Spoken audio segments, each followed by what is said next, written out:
So magandang araw sa inyo mga tropa and welcome pong muli sa aking short video. Sa mga nanonood ngayon na mga kapwa ko marino, especially do sa mga baguhan na nagsisimula, let's say mga unang sakay nyo pa lang, lalo na dito sa tanker ship. Ang pag-usapan natin for today is paano ba binabasa ang MSDS, ano ang purpose ng MSDS and para saan ang MSDS.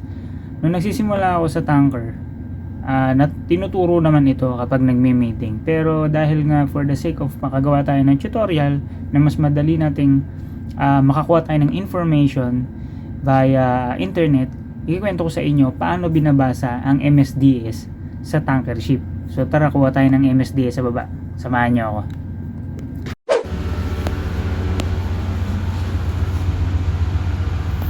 Dito ako sa crew recreation.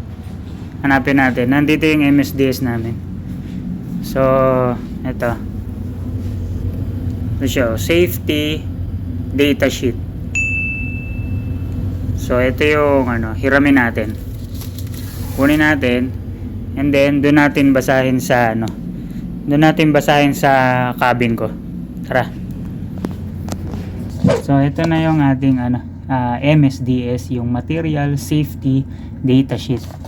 So unang-una, ang Material Safety Data Sheet, sa madaling salita, kung nag-load kayo ng cargo, kunyari nag-load kayo ng diesel or nag-load kayo ng gasolina, yung loading master na sumasampa sa barko, nagbibigay sila ng terminal, binibigay ito kay loading master, at si loading master dala niya to.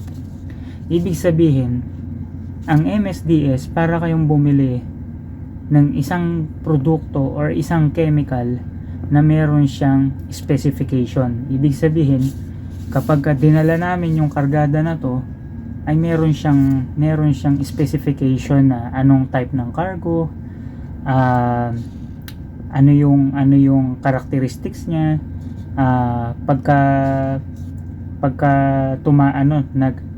nag-contact ba siya sa skin, magkaka-rashes ba kayo pagka natamaan kayo, natalsikan kayo sa mata, ano yung mangyayari. So yun yung mga maraming nakasaad dito. So papakita ko sa inyo yung mga few things na important, na at least aware tayo kung ano yung kargada na dala natin at ano ang meron sa kargada na to. So tara, basahin natin. So ayan, basahin natin. Ayan yung company or yung terminal na pinuntahan namin sa Norway is Equinor ang pangalan. Ngayon, ang safety data sheet, ito, Bly-free benzene. So ang pangalan niya, ang pangalan ng kargada na karga namin ngayon is Bly-free benzene. Ang synonyms, ibig sabihin niya, yung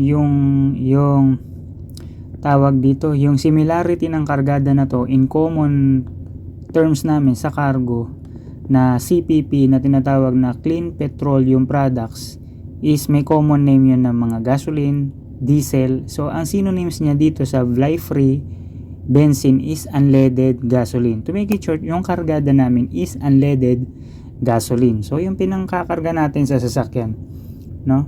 And then ito yung mga yung mga details of the supplier of data sheet.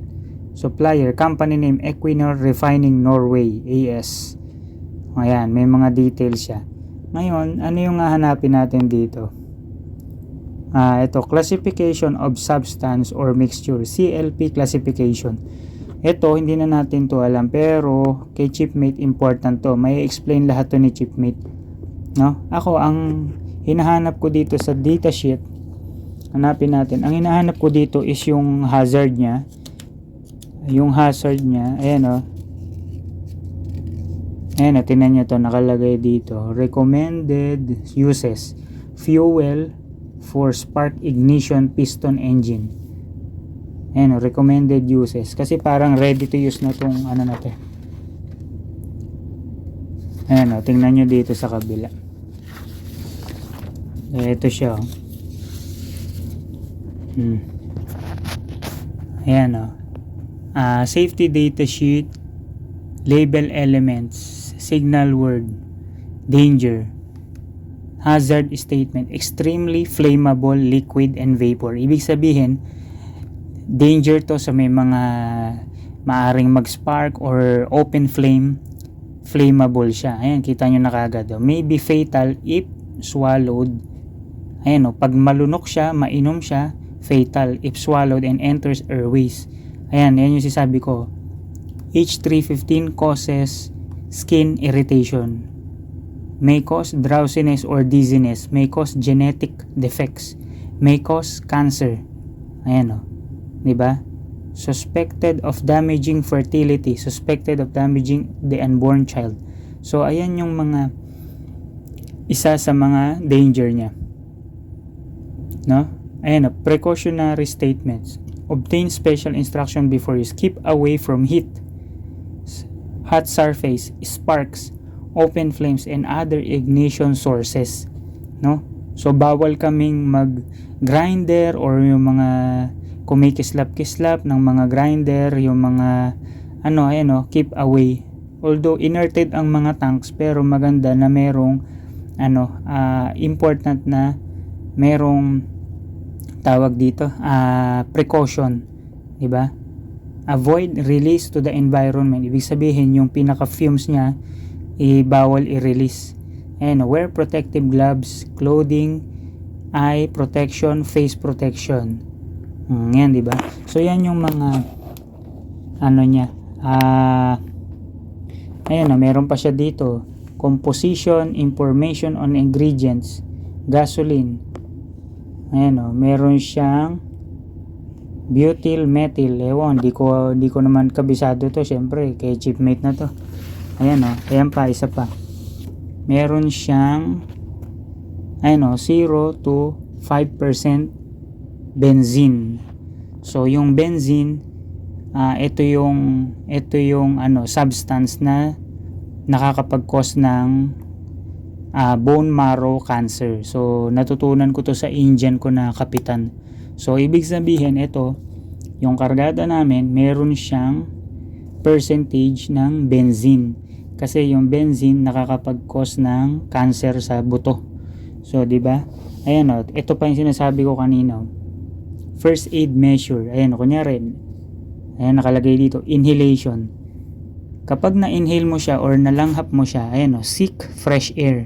Seek medical advice in case of persistent discomfort. So pag nakalanghap ka daw ng amoy nitong kargada na to, dapat lumanghap ka kagad ng fresh air para mag-circulate, lumabas yung ganun ang ginagawa ko kapag masyadong mabaho yung kargada. Maaamoy mo talaga siya, pero ang ginagawa ko, umaamoy ako ng fresh air sa ibang area sa deck para mapalitan kagad yung fumes na pumasok sa sa baga, no? Ayan, skin contact.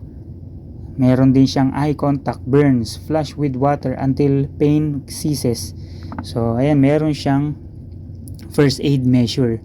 Ibig sabihin, kapag nagkaroon ng mga ganyang nangyari yung inhalation, skin contact, titingnan kagad ni chipmate dito sa MSDS kung ano yung pwedeng gawin.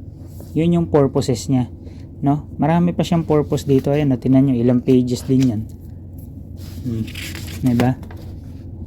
Ang dami pa niyang dito. Ayan, yung mga details. Diba? Yung ibang details hindi ko na ipapakita sa inyo, pero yun lang yung ayan, so ayan pa, ang dami pang mga papel-papel niyan, no? So yun, makikita nyo dito sa ako as an able seaman, ang tinitingnan ko dito sa MSDS, unang-una yung pangalan ng kargada, yung niya, yung flammable ba siya, and then yung mga first aid measure, at saka yun nga, kung meron siyang tawag dito, meron siyang content ng benzene, kasi nga yung benzene is kapag nalalanghap yun, meron siyang percentage na pag sumobra ka,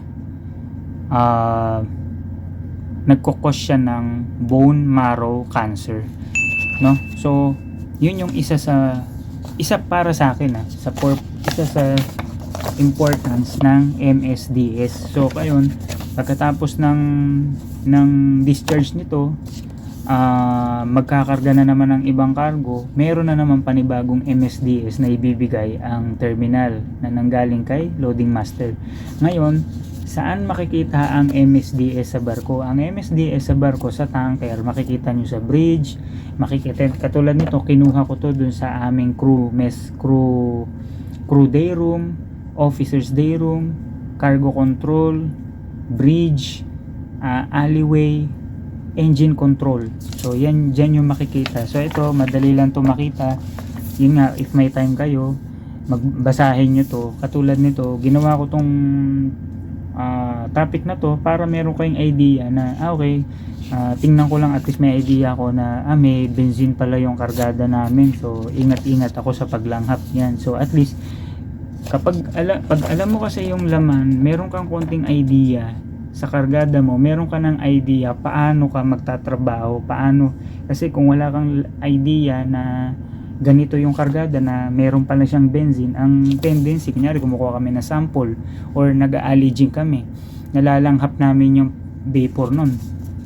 So pag wala ka sa isip, na wala sa idea mo na harmful pala yung kargada na to, okay lang na lalanghapin mo siya, not knowing na meron pala siyang benzene, no?